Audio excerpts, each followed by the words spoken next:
Unang Mga Hari, Kapitulo 11. Nagpunta si Elias sa Sinai. Sinabi ni Haring Ahab sa kanyang asawang si Jezebel ang lahat ng ginawa ni Elias at kung paano pinatay ni Elias ang lahat ng mga propeta ni Baal. Kaya't nagpadala si Jezebel ng isang sugo upang sabihin kay Elias, "Patayin sana ako ng mga Diyos kung hindi ko gagawin sa iyo sa ganito ring oras ang ginawa mo sa mga propeta." Natakot si Elias na mamatay, kaya't umalis siya at nagpunta sa Beer Siba sa lupain ng Juda kasama ang kanyang utusan. Iniwan niya roon ang kanyang utusan at mag-isang pumunta sa ilang. Pagkatapos ng maghapong paglalakad ay naupo siya sa lilim ng isang puno at nanalangin ng ganito, "Yahweh, kunin na po ninyo ako. Ako po'y hirap na. Mabuti pa pong mamatay na ako." Pagkatapos, nahiga siya at nakatulog.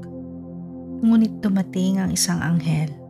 Kinalapit siya nito at ang sabi, "Gising na at kumain ka." Nang siya'y lumingon, nakita niya sa may ulo na ng isang tinapay na niluto sa ibabaw ng mainit na bato at tubig sa isang lalagyan.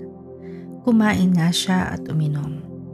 Pagkatapos ay nahiga muli. Ngunit bumalik ang anghel ni Yahweh. Ginising siya muli at sinabi, "Bumangon ka at kumain. Napakahaba pa ng lalakarin mo." Kumain nga siyang muli at uminom. At ang pagkaing iyo'y nagbigay sa kanya ng sapat na lakas upang maglakbay ng 40 araw at 40 gabi hanggang sa Sinai, ang bundok ng Diyos. Kinausap ni Yahweh si Elias.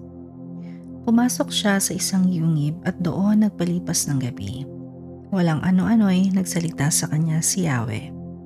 "Anong ginagawa mo rito, Elias?"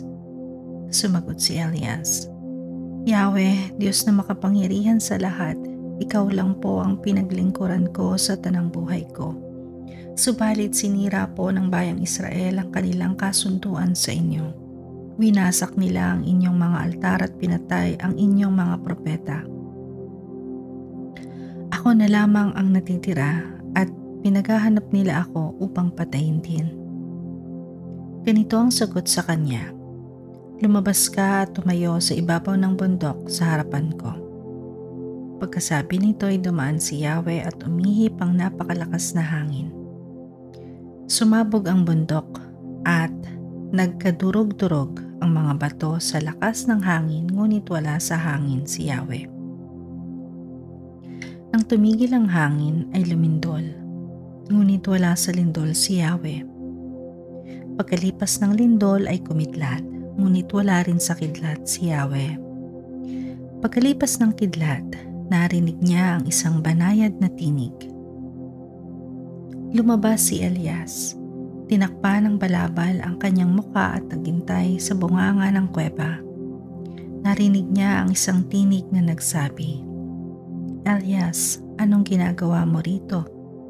Sumagot siya, "Yahweh, Diyos na makapangyarihan sa lahat, ikaw lamang po ang pinaglingkuran ko sa tanang buhay ko. Subalit sinira po ng bayang Israel ang kanilang kasunduan sa inyo. Winasak nila ang inyong mga altar at pinatay ang inyong mga propeta. Ako na lamang ang natitira at pinaghahanap nila ako upang patayin din." Sinabi sa kanya ni Yahweh, "Bumalik ka sa ilang na malapit sa Damasco. Pagkatapos pumasok ka sa lungsod at buhusan mo ng langis si Hazael bilang hari ng Syria at si Jehu na anak ni Nimsi bilang hari naman ng Israel.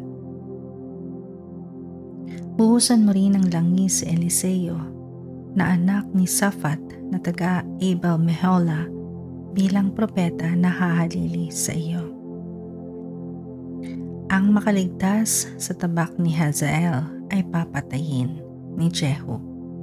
Ang makaligtas naman sa tabak ni Jehu ay papatayin ni Eliseo. Ngunit 7,000 sa Israel ang ililigtas ko."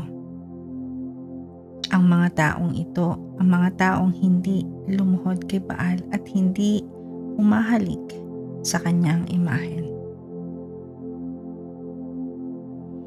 Ang paghirang kay Eliseo. Umalis si Elias at natagpuan niya si Eliseo na nag-aararo. 12 pares ng toro ang ginagamit niya at kaagapay siya ng huling pares. Pagdaan ni Elias sa tapat ni Eliseo, inalis ni Elias ang kanyang balabal at ibinalabal kay Eliseo. Iniwan naman ni Eliseo ang mga toro, umabol kay Elias at nakiusap. Magpapaalam po muna ako sa aking ama at ina pagkatapos ay isasama na ako sa inyo. Sumagot naman si Elias, sige, umuwi ka muna.